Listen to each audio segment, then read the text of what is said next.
Hey there, beautiful people. It's your girl Sandra. First, I'd like to thank my family, friends, and loved ones who are so kind and who are so supportive. Thank you, guys. Thank you so much. Also, if you're new here, please subscribe. Yeah.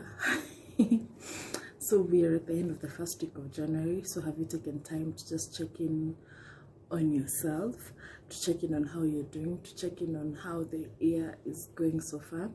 Have you taken time to just relieve the tension in your shoulders? Have you taken time to rest? Because rest is not a reward, rest is crucial. So for me, the first week of January has been kind to me. I have been able to adhere to my diet. I've also started watching Bridgerton, and let me tell you, that show slaps. Those of us who have watched it know, you know, you know how amazing that show is, especially that Duke of Hastings. Yeah, you feel me? I have also totally failed that. I have also totally failed at joining the 4 a.m. book club. My friend, my alarm was ringing and I was just throwing my phone away. It's just God and this screen that have saved me. So I hope I'll be able to at least adhere to this as we continue with the year. We're still young, yeah? We have time to redeem ourselves. So our discussion today is going to be about our relationships with money. So sometime back, someone gave me some interesting advice. I'm not sure if I totally agree with it because the feminist in me was ready to throw hands.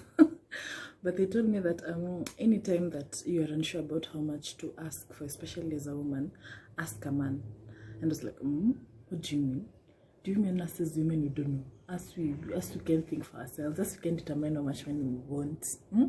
I was ready to throw hands, but they were like, girl, relax.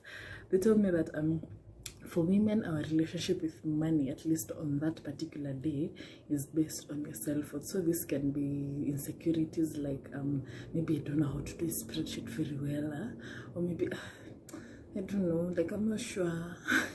And sometimes I actually think like that is the voice my head has sometimes, yeah. And then it can be just something that happened that day that has just drained you. But then for men, they just ask for how much they want. They're like, I ask for it and they get it. So it's interesting. I have never really thought about it. I'm not sure I agree with it. So tell me if you agree with me, yeah? So one of the things that had me actually just unpacking my relationship with money and my mindset rather around it is when I got my current job, which pays me $139 billion. Call me Jeff Bezos, call me Elon Musk, call me 5 a.m. book club, Forbes magazine. I realized that anytime money comes in, I'm like, yes girl, but anytime money is leaving, I'm like, huh. So you always get that maybe it won't be enough, and that's actually a very, very valid fear. But then I had to unpack where it comes from, because I realized that I had a scarcity mindset actually, and then I had to just sit down and be like, how do we rectify this? I'm not sure I have even found a way to rectify it, but it's just something that I picked in my personality that helps me in my decision making. Your past also affects the way you see money, rather also affects your relationship with money. So this is let's say you didn't grow up in a financially stable home, yeah, and you didn't always get the toy that you wanted, or you didn't always get the shoes and the clothes that you wanted, and then life has turned out good for you and now you have a few coins here and there. Then all of a sudden you're putting on the newest clothes in this town, you are having clothes shipped from wherever you want, yeah, and you find yourself always just trying to satisfy the child in you who was like, mimi nikipata pesa mutajua. So I mean, it is totally okay to sometimes spoil yourself and get the thing you've always wanted, but sometimes you are always making bad decisions that are not healthy for your present and future self. So it's something that I think we need to look into. You need to identify the blocks in your life, the emotional baggage, the guilt, the anger that is related to money, and find a way to heal it so that you can have a healthier relationship with money as an adult. Basically, you just need to heal your money wounds, yeah? Or let's say your father was rich, but he was unavailable. Then you're like, me, when I grow up, I'm going to make different decisions, you know. So you find yourself not really hustle. You find yourself not really hustling as much as you should, as much as you can, because you're trying to go to the polar opposite side of your father, who was always being a surgeon and making the big bucks. So I think you just need to heal all those money wounds to have a better relationship with your coins. Next, I'd say is your fears and your aspirations. So your fears don't really affect your relationship with money in a bad way, coming to think of it, because I think fears are actually very healthy. You need to be scared of not having money so that you can always be on the lookout for the best opportunity, to be on the lookout for things that you can do to increase your money. You need to look at the worst possible scenario. Let's say you're like, Mimi, if I don't have money today, my children won't eat. So am I really going to sit here and not go and find a job, or not go and find a second job? Your aspirations are also another key driving force in your relationship with money. So like you can decide, you know what, mimi nimelelewa Kibera, nitaishi Runda kwa hii maisha. I will live in Runda. And you're going to sit down and you're going to work. You're going to find ways to create that income to buy your house in Rwanda. You're like, you know what, me, I want that car. I will go for that car. I will buy that car come May, come June, come sunshine or rain. So you'll find a way to make that money to buy the car that you want, yeah? Or you're like, you know what, Mimi, I want to travel this world, staying in this one place is the ghetto, let COVID isha. Me, I will be just on the next plane going to Santorini, which is a very valid goal. So you're like, you know what, this holiday needs me to have this much. I am going to make that much money.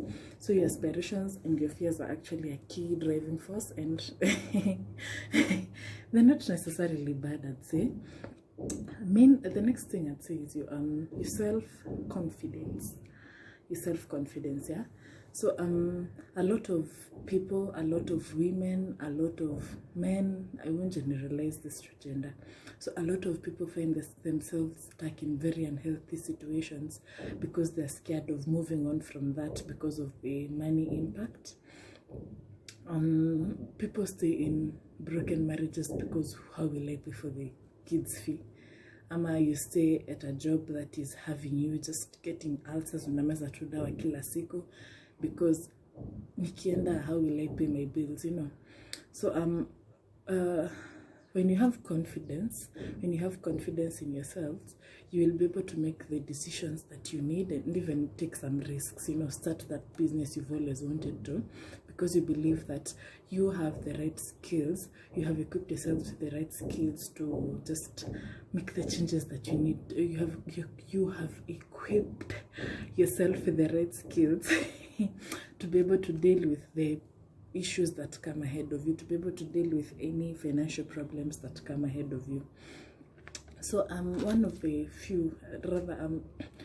ways that I am trying to actively establish a better relationship with money in my life right now is asking myself what money means to me, what my financial goals rather are. You know, do I want to travel the world? Do I want to study more? Do I want to buy the next iPhone that comes out? Zimefika 11 or 12.